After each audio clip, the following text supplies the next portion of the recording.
رکوع نمبر 17 آیت 147۔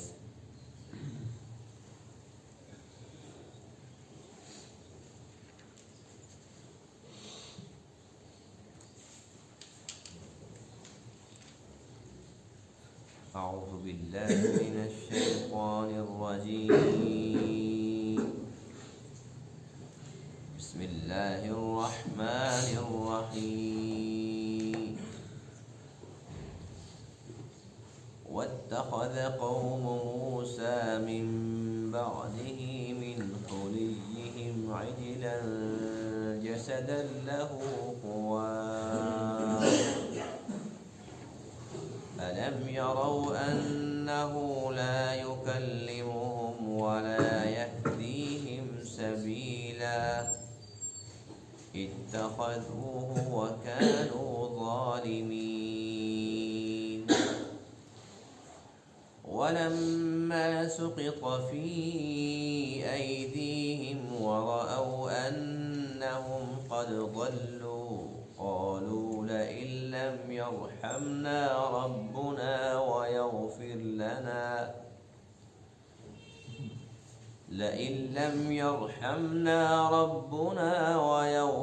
لنا لنكونن من الخاسرين ولما رجع موسى إلى قومه غضبان أسفا قال بئس ما خلفتموني من بعدي أعجلتم أمر ربكم وألقى الألواح وأخذ برأس أخيه يجره إليه قال ابن أم إن القوم استضعفوني وكادوا يقتلونني فلا تشمت بي الأعداء ولا تجعلني مع القوم الظالمين قال رب اغفر لي ولأخي وأدخلنا في رحمتك وأنت أرحم الراحمين صدق اللہ العظیم۔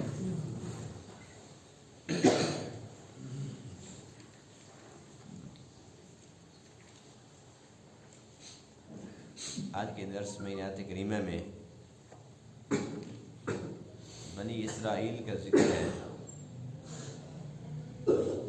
کہ جب حضرت موسیٰ علیہ نبینا علیہ السلام اللہ کے حکم سے کوہ طور پہ تشریف لے گئے اور اللہ تعالیٰ کا حکم یہ تھا کہ آپ نے 40 رات یہاں پر اعتکاف کرنا ہے تو پھر ہم آپ کو تورات عطا فرمائیں گے۔ اس دوران موسیٰ علیہ السلام نے اپنے بھائی حضرت ہارون علیہ السلام کو اپنا خلیفہ، اپنا جانشین، اپنا قائم مقام نامزد فرمایا۔ آپ اللہ کے نبی تو تھے ہی، آپ نے ارشاد فرمایا کہ اے میرے بھائی ہارون، آپ نے ان کا خوب خیال رکھنا ہے۔ آپ کوہ طور پہ چلے گئے، پیچھے ان لوگوں نے کیا کام کیا؟ یہ سارے کے سارے برے نہیں تھے، ان میں سے کچھ لوگ تھے جو برے تھے۔ تو انہوں نے یہ کیا کہ اس بنی اسرائیل میں ایک ایسا شخص تھا جو انتہا درجے کا شرارتی اور شیطان تھا، اور اس کا نام تھا سامری۔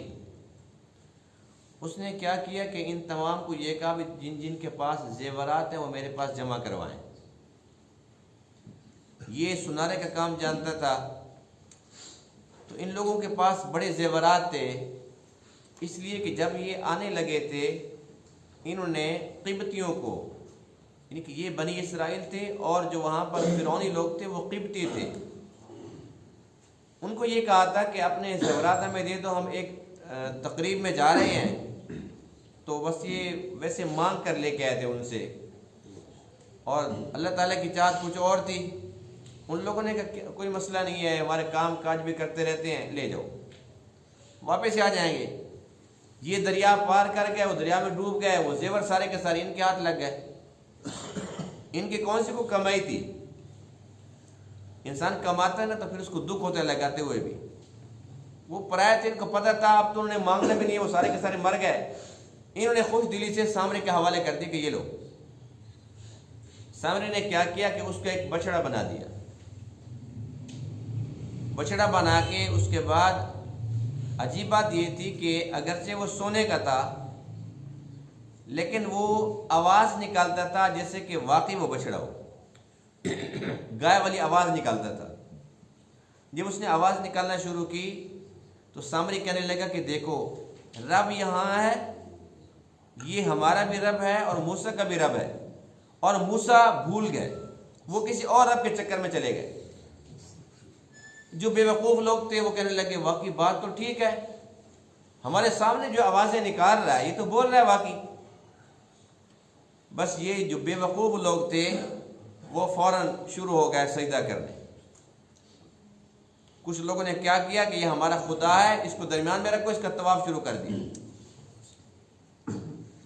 اللہ فرماتے ہیں کہ ان بے وقوفوں سے کو پوچھے کہ جو آواز جو گائے والی نکال رہا ہے یہ بات تمہارے نے کی ہے، کیا تمہارے ساتھ وہ کلام کرتا ہے؟ تمہاری بات وہ سنتا ہے؟ تمہاری بات سمجھتا ہے یا تم اس کی بات سمجھتے ہو؟ اگر ایک گائے والی آواز نکلنا اس سے شروع ہو گئی ہے تو یہ کون سی کوئی عجیب بات ہے؟ اگر واقعی سچ میں گائے آ جائے اور اس نے اپنی آواز نکالنی ہے تو کیا تم مان لو گے کہ یہ ہمارا خدا ہے؟ یہ تو کوئی دلیل نہیں ہے کہ بھی اس میں گائے کی واقعی آواز آ گئی تو یہ رب بن گیا. بہرحال جو بے وقوف لوگ تھے ان لوگوں نے اس بچڑے کی پوجا کی اور جی بھر کے کی، یہاں تک کہ پھر اس کے بعد ان کو احساس ہوا کہ یہ تو بڑا ہم نے غلط کام کیا ہے. وہ تو ایک ہی آواز نکالے جا رہا ہے، یہ تو کوئی نفع نقصان والی تو کہانی ہے ہی نہیں، بھائی ایک خالی اس کی آواز ہے تو پاگل ہو گئے ہیں. اب اس کے بعد ان لوگوں نے کہا کہ ہم چاہتے ہیں کہ ہم توبہ کریں. اس کا ذکر قرآن مقدس کے مختلف مقامات پر ہے کہ اللہ تعالیٰ نے ان کی توبہ کیسے قبول فرمائی. بہرحال موسیٰ علیہ السلام جب تشریف لاتے ہیں آ کر دیکھتے ہیں تو بڑے حیران ہوتے ہیں کہ میں نے ان کو کس حال پہ چھوڑا تھا. اور انہوں نے خود مطالبہ کیا تھا کہ ہمارے پاس کوئی قانون ہونا چاہیے، کوئی ضابطہ حیات ہونا چاہیے، اور اللہ تعالیٰ نے وہ تورات کی شکل میں ان کو دیا ہے. تو یہ عجیب حرکتیں کر رہے ہیں، بچڑے کو خدا مان لیا. آپ نے اپنے قوم کی بجائے بنی اسرائیل کو تو ڈانٹنا ہی تھا، سب سے پہلے اپنے بھائی ہارون کو پکڑ لیا. اور چونکہ موسیٰ علیہ السلام بڑے جلالی طبیعت کے تھے، سر کے بالوں سے پکڑ لیا اور ادھر داڑھی کے بالوں سے پکڑ لیا اور اپنی طرف کھینچ رہے ہیں، یعنی کہ اپنی طرف گھسیٹ کر اپنے پاس اس کو بلا لیا ان کو کہ یہ کیا میں دیکھ رہا ہوں. ہارون علیہ السلام جو تھے نا وہ بڑے نرم طبیعت کے تھے. انہوں نے ایک عجیب بات کی، اے میری ماں کے بیٹے، یعنی کہ یہ ایک پیار والا جملہ ہے کہ اے میری ماں کے بیٹے. ظاہر سی بات ہے کہ وہ یہ بھی کہہ سکتے تھے کہ اے میرے بھائی. اس سے بظاہر ایسا لگتا ہے کہ ماں کے بیٹے یعنی کہ باپ الگ الگ تھا، لیکن ایسی کوئی بات نہیں، باپ بھی ایک ہے ماں بھی ایک ہے. لیکن وہ ماں والا پیار، بھی ہماری تو ماں ہی ایک ہے، اب کیا کر رہے ہو؟ آپ مجھے چھوڑ دو، میری بات تو سنو. آپ نے فرمایا کہ بتاؤ کیا بات ہے؟ حضرت ہارون نے فرمایا بات یہ ہے کہ میں نے بڑا زور لگایا، ان کو بڑا سمجھایا، لیکن ہے تو جاہل. اب ان کو مار تو نہیں سکتا تھا نا، نبی مارتے تو نہیں ہیں، نبی تو سمجھاتے ہیں. حضور علیہ السلام نے کتنا سمجھایا ابو جہل کو، ابو طالب کو کتنا سمجھایا، لیکن آپ مار تو نہیں سکتے تھے نا کہ اس کو گلے دبا دیں، کان سے پکڑ لیں، کو ڈنڈا مار دیں. اللہ کے نبیوں کے یہ کام نہیں ہوتے. اللہ کے نبی اللہ کا پیغام پہنچانے والے ہوتے. حضرت ہارون نے فرمایا کہ اے میرے بھائی موسیٰ، میں نے حق ادا کی ہے، یہ نہ سمجھ کہ میں نے کوئی سستی کی ہے، کوئی کوتاہی کی ہے، میں نے پورا کام کیا. بات یہ ہے کہ ان لوگوں نے مجھے کچھ سمجھا ہی نہیں. آپ کا تو ایک دبدبا روب ہے، آپ کی بات ہی مانتے ہیں، آپ سے ڈرتے بھی ہیں. میں اگرچہ ہوں بڑا لیکن انہوں نے مجھے چھوٹا خیال کیا، ان کی نظر میں میری کوئی وقت نہیں، اور اگر میں کچھ زیادہ زور دیتا تو مجھے قتل کرنے کے لیے بھی تیار ہو گئے تھے. یہ کہنے لگے کہ اچھا اس کو زیادہ تکلیف ہو رہی ہے، اس کی گردن کاٹ دو۔ اب اگر مجھے قتل کر دیتے تو پھر تو کیا کرتا؟ جب یہ سارے کے سارے حالات اس طریقے سے ہوئے تو اب کم سے کم یہ ہے کہ آپ میرے اوپر غصہ نہ کریں، اور اب اگر آپ مجھے ڈانٹیں گے اور میرے ساتھ لڑائی کریں گے نا تو دشمن ہنسے گا، اور دیکھو دونوں بھائی لڑ رہے ہیں، یہ دونوں نبی بنے ہوئے تھے، اور دیکھو ان کی لڑائی۔ دشمن کو نہ ہنساؤ اور مہربانی کرو، اور مجھے ان کے ساتھ بھی شامل نہ کرو، میں ان کے ساتھ نہیں ہوں۔ جب موسیٰ علیہ السلام پر حقیقت کھلی تو پھر آپ نے اللہ تعالیٰ سے دعا کی، اپنے لیے بھی اور اپنے بھائی کے لیے بھی، کہ اللہ بس مجھ سے غلطی ہو گئی کہ میں نے اپنے بھائی پہ ہاتھ اٹھا لیا، اور بات یہ ہے کہ میں سب کچھ برداشت کر لیتا لیکن یہ شرک کیسے برداشت کرتا؟ اللہ کے نبی شرک کیسے برداشت کر سکتے؟ فرمایا کہ جب میں نے دیکھا کہ میں نے ان کو کس حال پہ چھوڑا تھا اور یہ یہاں پر یہ کیا گل کھلا رہے ہیں تو مجھے غصہ آ گیا، تو اللہ مجھے بھی اور میرے بھائی ہم دونوں کو معاف بھی فرما، اور تیری رحمت کے امیدوار ہیں، اپنی طرف سے اپنی رحمت عطا فرما۔ یہ دعا کی تو اللہ تعالیٰ نے موسیٰ علیہ السلام کی دعا کو قبول فرما لی۔ وَاتَّخَذَ قَوْمُ مُوسَىٰ، اور قوم موسیٰ نے بنا لیا، من بعدہ، آپ کے بعد، من حلیجہم، اپنے زیوروں سے، عجلاً، ایک بچڑا، جسداً، وہ ایک جسم تھا، لہو خوار، اس کے لیے گائے کی آواز تھی۔ الم یروا انہ لا یکلمہم، کیا ان لوگوں نے دیکھا نہیں کہ وہ ان کے ساتھ تو کلام نہیں کرتا؟ ولا یہدیہم سبیلا، نہ ہی کسی راستے کی طرف ان کی رہنمائی کرتا ہے، کوئی ہدایت کی بات تو وہ نہیں کرتا۔ اتخذوہ، ان لوگوں نے اس بچڑے کو معبود بنایا، وکانوا ظالمین، اور یہ ظالم لوگ تھے، انہوں نے بڑا ظلم کیا شرک کر کے۔ وَلَمَّا سُقِطَ فِي أَيْدِيهِمْ، اور جب یہ لوگ اپنے ہاتھوں میں گرا دیے گئے، یہ اس کا لفظی ترجمہ ہے، گرا دیے گئے اپنے ہاتھوں میں، اس کا مطلب اور مفہوم یہ ہے کہ جب وہ شرمندہ ہو گئے، جب وہ شرمندہ ہو گئے اس کام سے، وَرَأَوْا، اور انہوں نے دیکھ لیا، أَنَّهُمْ قَدْ ضَلُّوا، کہ بے شک وہ لوگ گمراہ ہو گئے ہیں، ان سے غلطی ہوئی ہے۔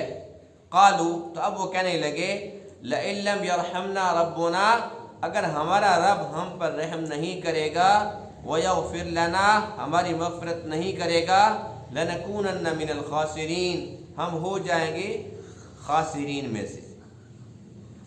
وَلَمَّا رَجَعَ مُوسَىٰ، اور جب موسیٰ علیہ السلام لوٹے، اِلیٰ قَوْمِهِ، اپنے قوم کی طرف، غضبانہ، غضبناک حالت میں، اب غصے میں تھے، اسفاً، افسوس بھی تھا، غصہ بھی تھا، افسوس بھی تھا، دونوں حالتیں تھی۔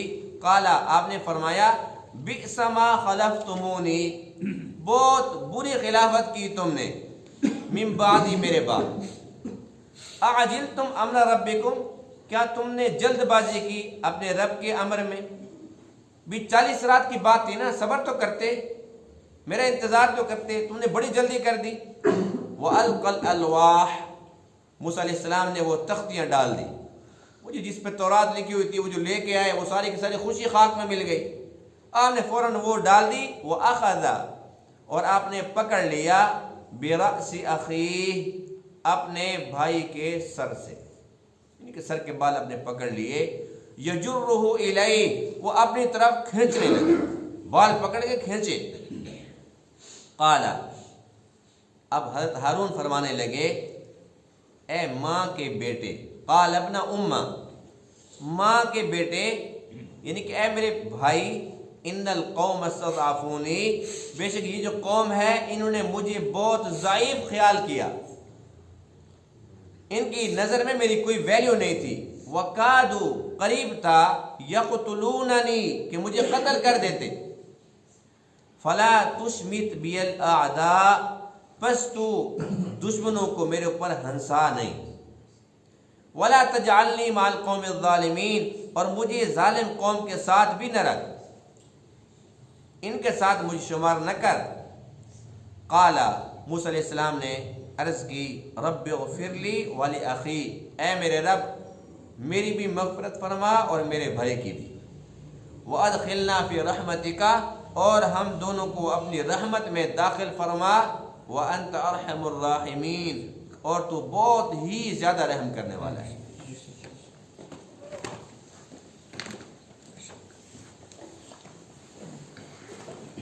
بنی اسرائیل کے بارے میں پہلے بھی یہ بات گزر چکی ہے کہ جب یہ لوگ اللہ تعالیٰ کے فضل و کرم سے دریا کراس کر چکے تھے، آل فرعون سے ان کو نجات اللہ نے عطا فرما دی تھی، اپنے دشمن فرعون کو مرا ہوا آنکھوں سے دیکھ چکے تھے، تب ان لوگوں نے صحرائے سینا میں جب یہ گزر رہے تھے تو ایک قوم پر ان کا گزر ہوا کہ جو اپنے بت بنا کے اس کی پوجا کر رہے تھے، تو انہوں نے اللہ کے نبی موسیٰ سے کہہ دیا اجعل لنا الہا، ہمارے لیے بھی کوئی الہ بنا دے، کما لہم آلہہ، جیسے کہ ان کے بھی الہ ہیں۔ تو اس قسم کی جاہلانہ حرکتیں تو ان کے اندر تھی ہی۔ اب ان کے اندر جو یہ سامری تھا یہ بڑا شیطان قسم کا تھا، اور یہ بنی اسرائیل میں رہتا تھا، بنی اسرائیل کا فرد نہیں تھا۔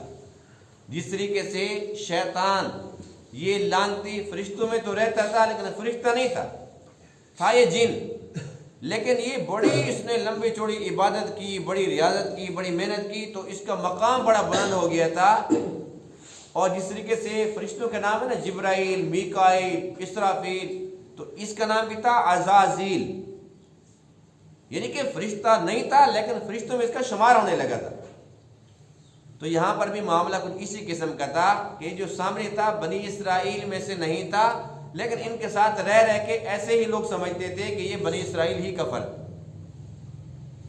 یہ شیطان بھی تھا اور بے ایمان تھا، اس کے اندر ایمان نہیں تھا، یہ منافق انسان تھا، اور بنی اسرائیل کے ساتھ یہ آ تو گیا، لیکن جہاں آ کر چونکہ اس کے دل کے اندر ایمان نہیں تھا، اپنی حرکتیں اس نے نہیں چھوڑی۔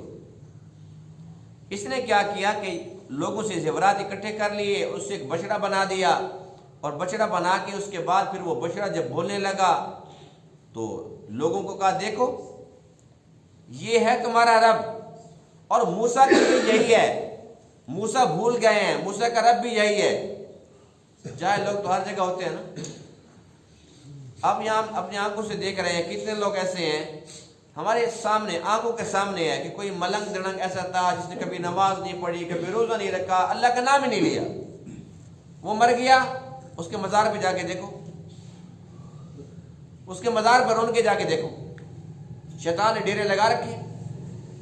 تو اس قسم کے لوگ ہر جگہ جاہل ہوتے ہیں، کچھ عقل مند ہوتے ہیں جو سمجھتے ہیں کہ بھئی ہمارے سامنے کے تو بھنگ پیا کرتا تھا، یہ تو چرسی تھا، لیکن بہت سارے لوگ جاہل ہوتے ہیں، اور اکثریت ہر دور میں جاہلوں کی رہی ہے۔ وہ کہتے ہیں نہیں جی نہیں، یہ بڑا پہنچا ہوا تھا، بڑا مجذوب تھا، بس دو چار جاتے ہیں وہاں سجدے مارتے ہیں، تو بس جو باہر رہتے ہیں وہ کہتے ہیں جی وہ فلانے کی منت بھی پوری ہو گئی، فلانے کی پوری ہو گئی۔ اور کتنے واقعات ہم نے آنکھوں سے دیکھے اور سنے ہمارے قرب و جوار میں کہ گھوڑا مر گیا، گھوڑے کا دربار بنا ہوا، کسی کا گدھا مر گیا تو گدھے کی قبر بنا دی۔ تو یہ لوگ بڑے منافق اور بڑے ظالم ہوتے ہیں، یہ لوگ اصل میں اولیاء کرام کی توہین کرنے والے ہوتے ہیں۔ کہاں اولیاء کرام، کہاں ان کے مزارات، اور کہاں یہ ظالم اور جاہل لوگ یہ اپنے گھوڑوں کو گدھوں کے ان کے مزار بنا کے بیٹھے ہوئے۔ تو سامری بھی ایسا ہی بے ایمان شخص تھا، بظاہر تو کلمہ بھی پڑھتا تھا لیکن منافق تھا، اندر سے یہ کوئی بھی موقع ضائع نہیں کرتا تھا کہ کسی بھی طریقے سے میں ان کو نقصان پہنچاؤں۔ اب اس نے بچڑا بنا کے اور اس طریقے سے لوگوں کو ورغلایا، تو لوگوں نے طواف شروع کر دیا، اور کتنے 20-25 ہزار تعداد لکھی، 1-2-150 کی بات نہیں ہے، 25 ہزار کے قریب لوگ ایسے تھے بنی اسرائیل کے جو مشرک ہو گئے۔ 6,70,000 کی تعداد تھی، لیکن 25 ہزار بیچ میں سے بہہ گئے۔ اس حال میں جب اللہ کے نبی ان پر نگران بھی موجود ہیں، ہارون علیہ السلام، ان کو سمجھانے والے بھی موجود ہیں، یہ نہیں کہ ان کو ایسے چھوڑ دیا تھا، اور موسیٰ علیہ السلام کا انتظار بھی نہیں کیا، جبکہ خود بھیجا تھا کہ جو تورات لے کے آؤ۔ بہرحال یہ تو معاملہ ہو گیا۔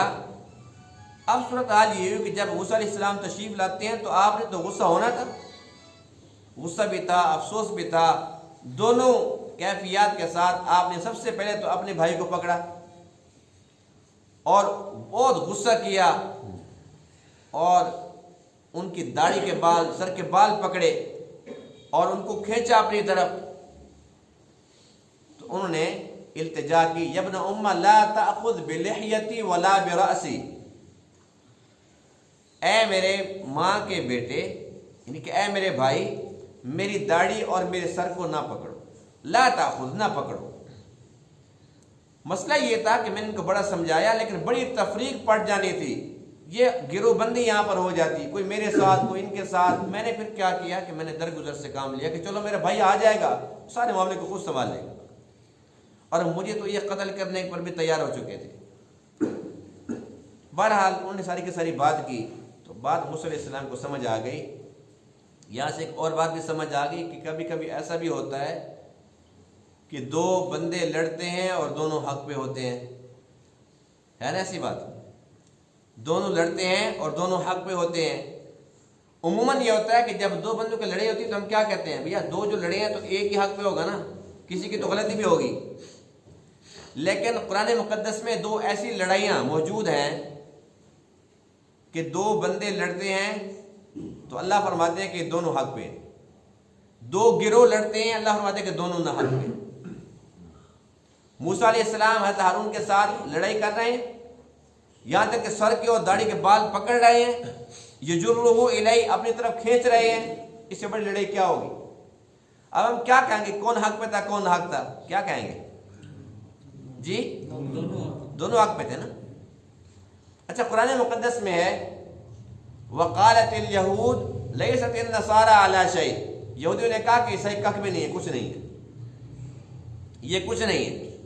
وقالت النصارى، اور جو عیسائی تھے وہ کہنے کہ لیست الیہود علی شیء، یہودی کسی چیز پر نہیں، یعنی کہ یہود اور نصارہ آپس میں لڑے، وہ کہتے ہیں کہ یہ غلط، وہ کہتے ہیں یہ غلط، دونوں لڑے کہ نہیں لڑے؟ اللہ فرماتے ہیں کہ دونوں غلط، یعنی کہ وہ کہہ رہے ہیں کہ یہ غلط، تو وہ کہہ تو ٹھیک رہے ہیں نا، ٹھیک ہی تو کہہ رہے ہیں۔ اسی طریقے سے عیسائیوں نے کہا کہ یہودی کچھ نہیں ہے، جھوٹے ہیں، وہ بھی ٹھیک کہہ رہے ہیں، دونوں بات سچی کہہ رہے ہیں، اس کے باوجود کہ دونوں لڑے بھی ہیں لیکن ہیں دونوں نہ حق۔ تو یہاں پر معاملہ اسی قسم کا تھا۔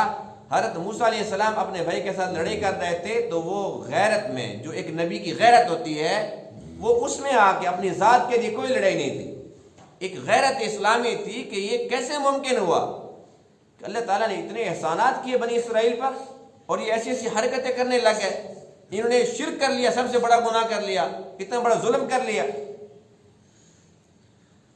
اب یہ جو بنی اسرائیل تھے نا، یہ شرمندہ ہو گئے۔ جب یہ لوگ شرمندہ ہو گئے، اب ان لوگوں نے یہ کہا کہ موسیٰ ہم سے غلطی، بس بات یہ کہ اب ہم توبہ کرنا چاہتے ہیں۔ اللہ تعالیٰ نے بنی اسرائیل کے لیے جو توبہ کی شرط رکھی وہ یہ تھی، اللہ فرماتے ہیں فَقْتُلُوا أَنفُسَكُمْ، جانوں کا نذرانہ پیش کرو، ذَلِكُمْ خَيْرٌ لَكُمْ عِنْدَ بَارِئِكُمْ، تمہارے رب کے ہاں یہ بہتر ہے، فَتَابَ عَلَيْكُمْ إِنَّهُ هُوَ التَّوَّابُ الرَّحِيمُ، اگر یہ شرط منظور ہے تو اللہ تمہاری توبہ قبول کرنے کے لیے تیار ہے۔ پھر کیا ہوا کہ جن لوگوں نے بچڑے کی پوجا نہیں کی تھی ان کو تلواریں دی گئی، اور جنہوں نے پوجا کی تھی ان کو ان لوگوں نے اپنے ہاتھوں کے ساتھ قتل کیا۔ اور حدیث پاک میں ہے کہ باپ بیٹے کو قتل کر رہا تھا، بیٹا باپ کو قتل کر رہا تھا، بھائی بھائی کو قتل کر رہا تھا، 25,000 بندے مرے۔ یعنی کہ اللہ تعالیٰ کو ان کی توبہ بھی قبول کرنے کے لیے اتنی بڑی شرط لگانی پڑی کہ شرک کیوں کیا، میرے نبی کا دل کیوں دکھایا، اپنی جانوں کو نذرانہ پیش کرو۔ 25,000 بنی اسرائیل نے اپنی جانوں کی قربانی دی۔ اللہ فرماتے ہیں کہ اب آخرت کے عذاب سے بچ گئے، اب توبہ قبول ہے۔ اگر یہ اپنی جانوں کو نذرانہ پیش نہ کرتے، توبہ ان کی قبول نہ ہوتی، تو ہمیشہ کے لیے مشرک کہاں رہیں گے؟ جہنم میں۔ تو اچھا ہوا کہ دنیا کے اندر تکلیف برداشت کر لی لیکن ہمیشہ کے عذاب سے بچ گئے۔ تو یہ ان کی توبہ تھی۔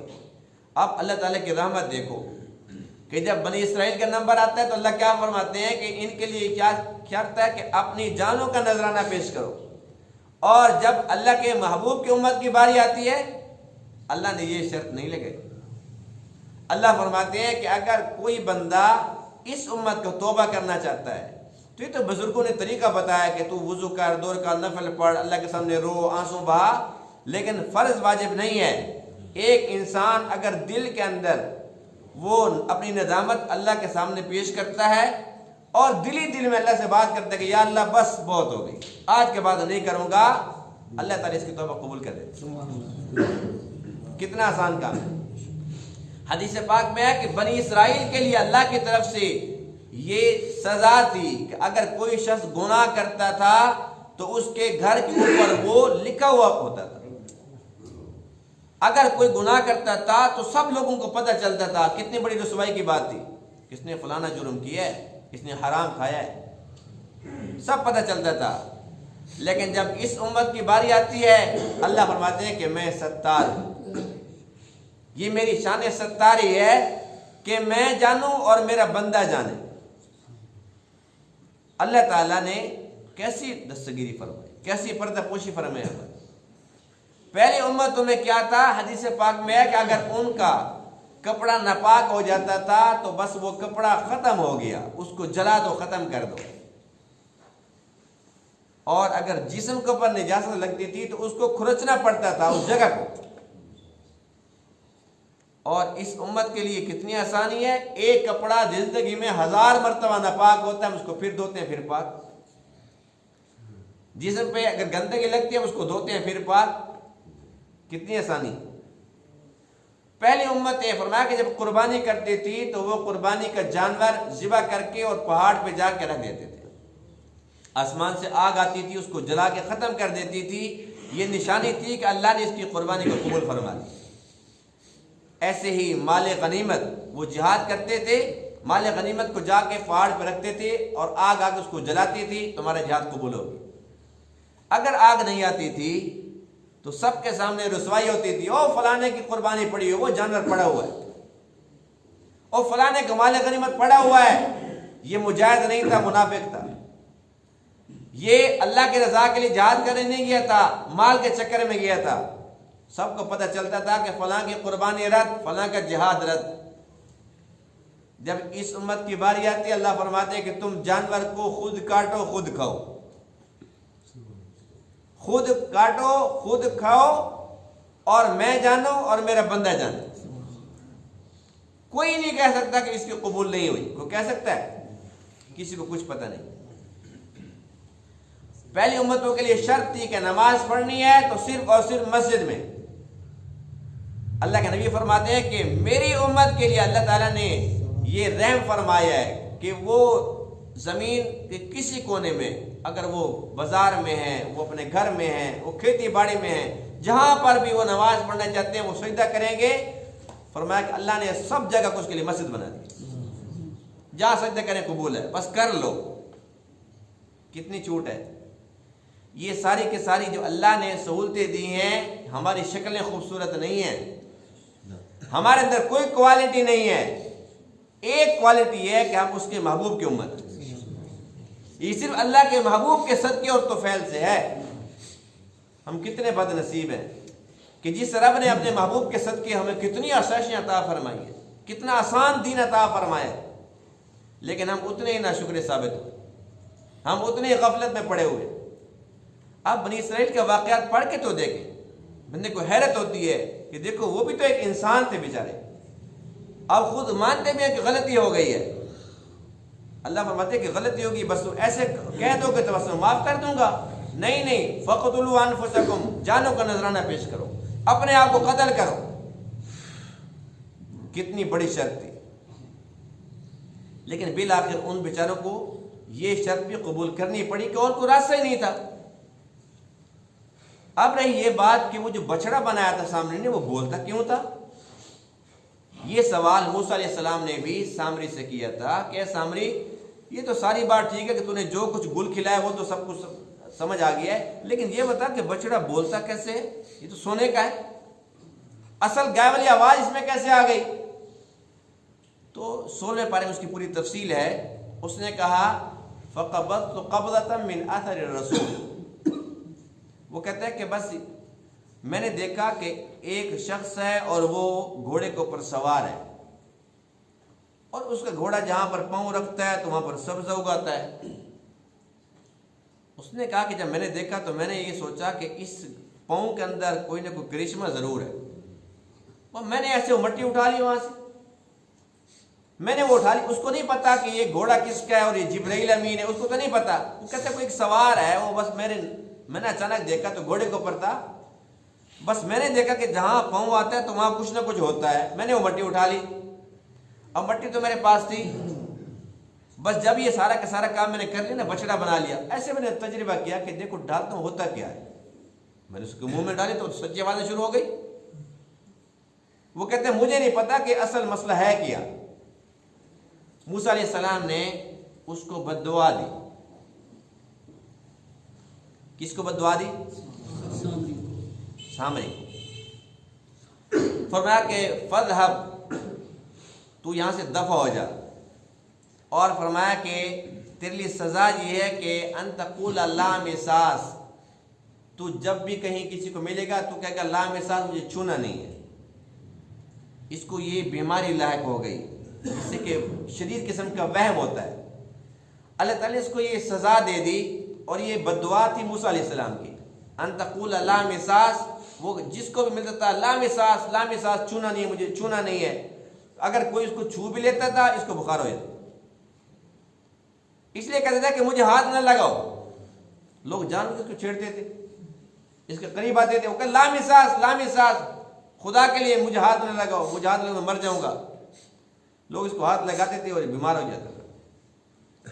اور موسیٰ علیہ السلام نے یہ بھی فرمایا وَإِنَّ لَكَ مَوْعِدًا لَن تُخْلَفَ، یہ بھی یاد رکھ کہ یہ دنیا کے اندر سزا ہے، آخرت کے اندر وہ دن جس کا اللہ نے وعدہ کیا ہے، جس کے خلاف نہیں ہو سکتا، تو نے وہاں پر بھی پیش ہونا.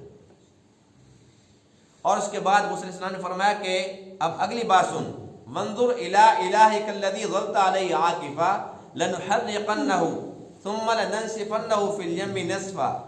فرمایا کہ اب تیرے خدا کا محشر کیا کرتے ہیں. موسیٰ علیہ السلام نے اس کو آگ لگا دی، اس کو جلا دیا، وہ پھر راکھ بن گیا.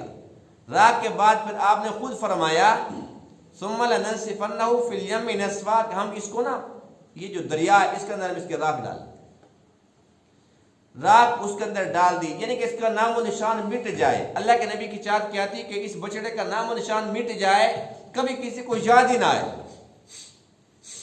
اب سارا کام کر دیا، لیکن جو جاہل ہوتے پتہ نہیں کیا کام کیا، اوہو یہ تو ہمارا خدا جب اس کے ساتھ اتنا ظلم ہو چکا ہے. انہوں نے کیا کہ کو پانی پینا شروع کر دیا، وہ پانی پینا شروع کر دیا. قرآن کہتا ہے وَأُشْرِبُوا فِي قُلُوبِهِمُ الْعِجْلَ، کہ ان کو بچڑے کی محبت پلا دی گئی، یعنی کہ پانی پی کے کہنے لگے کہ خدا ہمارے اندر چلا جائے. ایسے بے وقوف لوگ تھے. ایک ابھی جو ہے نا جی زمانہ قریب میں چند دن پہلے میں نے ایک خبر سنی تو مجھے بھی بڑی حیرت ہوئی ہے کہ انڈیا کے اندر جو ہے نا جی جو ہندو ہیں، انہوں نے کہا کہ ہمیں اتنی سردی لگ رہی تو ہمارے خداؤں کا کیا حال ہوگا. ہندو نے سوچا کہ جب اتنی ٹھنڈ پڑ رہی ہے تو ہمارے خداؤں کا کیا حال ہوگا، تو اس کے لیے اپنے نا وہ سویٹر لے کے آئے اور اپنے خداؤں کو پہنا رہے بیچارے. مت نہیں ماری گئی. جب انسان اللہ کو چھوڑتا ہے پھر یہی کچھ ہوتا ہے. اور یہ کوئی چھوٹی موٹی بات نہیں ہے، بہت بڑی بات ہے کہ ایک انسان وہ اپنے خدا کو سویٹر پہنا رہا ہے، اس کو سردی سے بچا رہا ہے. جو اتنا محتاج ہے، گدھے کے عقل والے جو اتنا محتاج ہے، تمہیں سمجھ نہیں آتی کہ اپنے آپ کو اگر سردی سے نہیں بچا سکتا تو تمہیں کہاں سے بچائے گا، تمہارے مسئلے کو کیسے حل کرائے گا. اور حیرت کی بات یہ کہ جب میں نے یہ خبر پڑھی تو میں اور زیادہ حیران ہوا، کیونکہ اس کا پس منظر مجھے قرآن مقدس سے مل گیا. وہ کیسے کہ آج کا ہندو اپنے بھگوان کو جرسیاں پہنا رہا ہے، اچھے اچھے کمبل اس کو کرا رہا ہے کہ اس کو سردی سے میں بچاؤں. ابراہیم علیہ السلام نے جب مشرکین کے بتوں کو توڑا تھا نا، اس وقت ان لوگوں نے ایک عجیب بات کی تھی، انصروا آلہتکم ان کنتم فاعلین. سب اکٹھے ہوئے کہنے کہ اپنے خداؤں کی مدد کرو، آج وقت ہے اپنے خداؤں کی مدد کرو، آج نہیں کرو گے نا پھر کوئی خدا محفوظ نہیں رہے گا. تو قرآن مقدس نے بات بتا دی کہ اس دور کا جو مشرک ہے وہ بھی اپنے خداؤں کی مدد کے لیے تیار تھا. آج کا مشرک، آج کا ہندو یہ بھی اپنے خدا کی مدد کر رہے ہیں. تو ہم اللہ تعالیٰ کا کس منہ سے شکر ادا کریں کہ ہم مسلمان الحمدللہ. ہمیں بات سمجھ آ جاتی ہے کہ اللہ ہی ہے مدد کرنے والا. اور ہمارا رب ایسا رب ہے، اتنا پیارا رب ہے کہ جو سب کے مسئلے حل کرتا ہے اور اس کے مسئلے کوئی حل نہیں کرتا، وہ اپنے مسئلے خود حل کرتا ہے۔ وہ اتنا طاقتور ہے، اتنی قدرت والا ہے، اتنی شان والا ہے، اتنا پیارا ہے، وہ کہتا ہے کہ تم سب آؤ، تمام مخلوقات کے لیے کھلا اعلان ہے، دن رات کی کسی گھڑی کی کوئی قید نہیں ہے، آؤ اپنے اپنی زبانوں میں اپنے اپنی حاجات میرے حضور پیش کرو۔ اپنی حاجات پیش کرنا تمہارا کام ہے اور پورا کرنا میرا کام ہے۔ الحمدللہ، بہرحال اس بچڑے کا قصہ تمام ہوا۔ موسیٰ علیہ السلام نے بچڑے کو بھی ختم فرما دیا اور سامری کو دھمکی بھی دے دی کہ آخرت کے اندر تیرے ساتھ اللہ تعالیٰ کیا کرے گا، اور اس کے بعد اس کو بددعا بھی دے دی اور بددعا لگ بھی گئی۔ سب بنی اسرائیل نے اپنی آنکھوں کے ساتھ دیکھا کہ اس کا حشر کیا ہوا ہے، تو برے کام کا انجام برا ہی ہوتا ہے۔ اب وہ تجربہ کر رہا تھا، اس کو کس نے کہا؟ شیطان نے کہا۔ شیطان نے کہا تو ایسا ایسا کام کر۔ تو شیطان ایسے ایسے کام کراتا رہتا ہے، اس لیے ہمیں چاہیے کہ ہم شیطان کے چکر سے بچنے کی کوشش کیا کریں۔ اور ایک ہی راستہ ہے کہ جب ہم اللہ کا ذکر کرتے ہیں نا، شیطان ہم سے دور بھاگتا ہے۔ جیسے ہی اللہ کے ذکر سے ہم غافل ہوتے ہیں، شیطان ہمارے سر کے اوپر سوار ہو جاتا ہے۔ تو بنی اسرائیل کے ساتھ دیکھو اللہ تعالیٰ نے کتنا احسان کیا، کتنا احسان کیا، لیکن پھر اس نے شیطان کو نہیں چھوڑا۔ یہ پھر شیطان کے چکر میں پڑے رہے، بالآخر کتنا نقصان اٹھائے، اور نقصان اٹھاتے ہی رہے یہاں تک کہ پھر وہ وقت پہ آ گیا جب اللہ تعالیٰ نے ان کی شکلیں تبدیل کر ان کو بندر اور خنزیر بنا دی۔ تو اللہ تعالیٰ سے اللہ کا فضل مانگنا چاہیے، اور انسان پر لازم ہے کہ وہ کوشش کرے کہ کسی بھی طریقے سے وہ جان بوجھ کر اللہ کے نافرمانی نہ کرے، اللہ کو ناراض نہ کرے۔ اگر اللہ تعالیٰ ناراض ہو گئے تو دنیا میں بھی ذلت ہے اور آخرت کے اندر بھی ذلت ہوگی۔ اللہ تعالیٰ ان باتوں کو سمجھنے عمل کرنے کی توفیق عطا فرمائے۔ وآخر دعوانا الحمدللہ رب العالمین۔